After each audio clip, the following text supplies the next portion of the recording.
Thank you very much, Kavita ji, and thank you very much.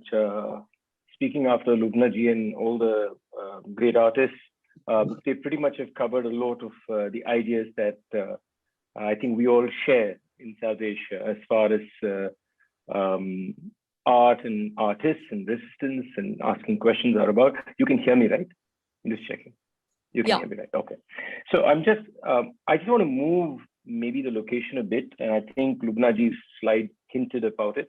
We're constantly only talking about the state versus people, and I just want to shift that a bit here, because resistance, when we only focus on this relationship as the context for artistic resistance, I think we also fall into a trap set by the nationalistic narrative for you to only ask that question, because the nationalistic narrative actually picks holes on every ugliness that exists in society, uses that to further that narrative.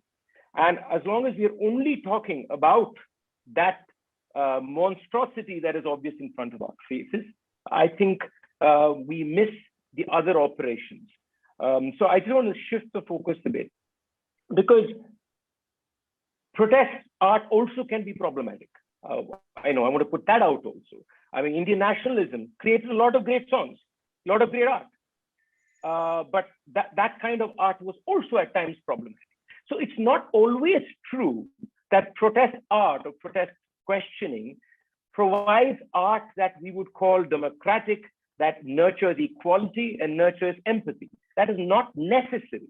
It can, that protest, because of a consolidation against within a court, a common enemy, allows for a momentary feeling of asking the right questions.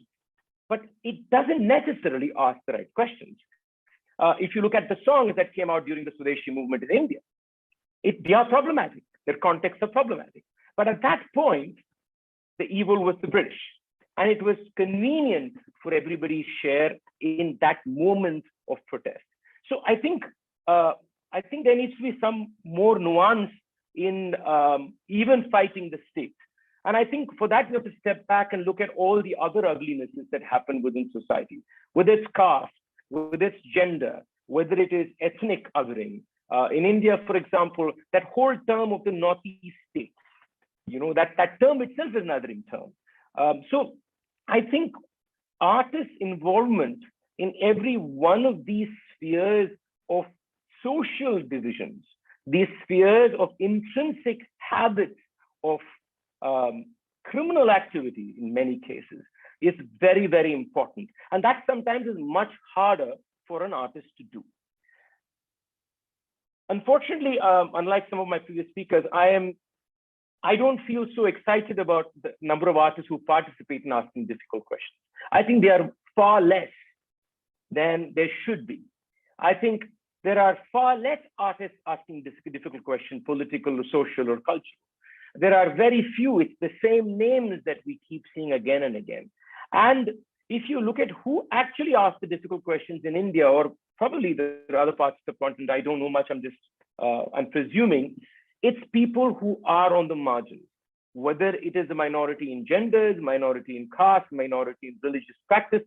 It is they who have asked very difficult questions of social structures, of political structures, because to a large extent, it is their conditionality that has made it very difficult for them to remain silent.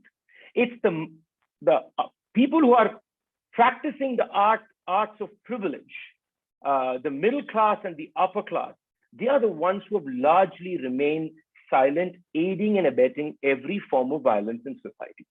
And that seems to continue today as we face probably one of the biggest challenges to our constitution and to our morality in India. And it has not changed.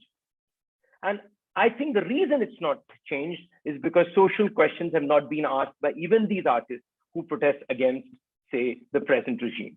They have not asked questions about ourselves. I have not asked questions about myself.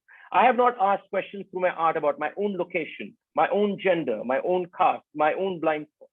So this reflectiveness of asking difficult questions through music, dance, or poetry, or theater, or painting needs to be further cultivated within also the people who are used to not asking questions, or who are in a situation of convenience. So I think that is very important. There's another point here. We can't reduce art to just protest art. We can't constantly tag it with protest art. What happens to traditional art forms?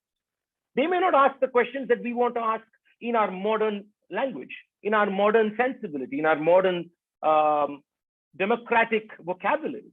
What happens to that? How do they participate? I think this is also a very important point, because we tend to think of protest art in, if I may use within quotes, an activistic quality. We look for this activistic quality. What happens? What does somebody do if they're just doing a dance form and doing a traditional piece within quotes, whatever that means? Does that have a participation in the complex questions we are discussing today? If so, how? That also needs to be negotiated. And we as people of democracy need to find a language to have that conversation. We may find the situation of that art difficult. We may find the practices difficult. We may find it very complicated. But the question we have to ask ourselves is, what is that conversation we can have with those traditional art forms? Which those art forms where we may have great differences of opinion with the way it's practiced or the way it's situated. So I think there is sometimes wonderful things that happen if you just shift the space of an art form happening. If an art form that is of all privilege just moves from its location, it's the same art form. You don't do anything. You're not creating new poetry. You're not asking questions of the government. You're not asking anything. But say that just the situation of that performance is shifted. Does the conversation change? And sometimes it does. Just moving location, because the participants then receive differently.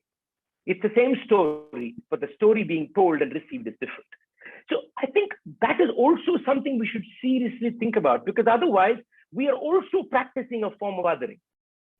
In our want and very rightful want of furthering a very democratic conversation, there is a certain undemocratic nature when we don't have these complicated conversations with people of tradition. And I'm saying this because I think all South Asia shares in that idea of tradition.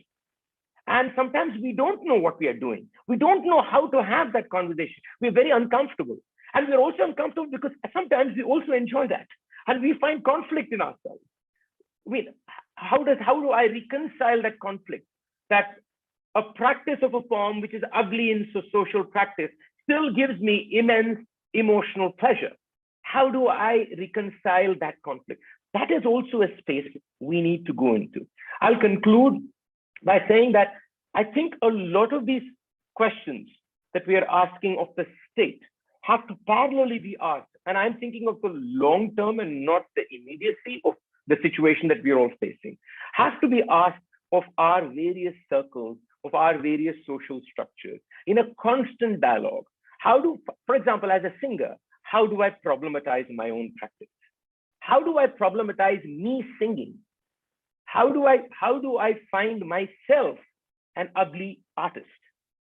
How do I recognize that ugliness as I sing? That's, I think, the most difficult question to ask. And I think that's the question that I would like to keep asking, because from there, I think we can change content, we can change participants, we can change the context, and we can also create bridges that bring conversations between art forms, which intrinsically means people that occupy very different spaces in our society. And once we create those bridges, then we have a far more vibrant and, shall I say, a far more incisive conversation we can have with that monolithic structure that we call the state.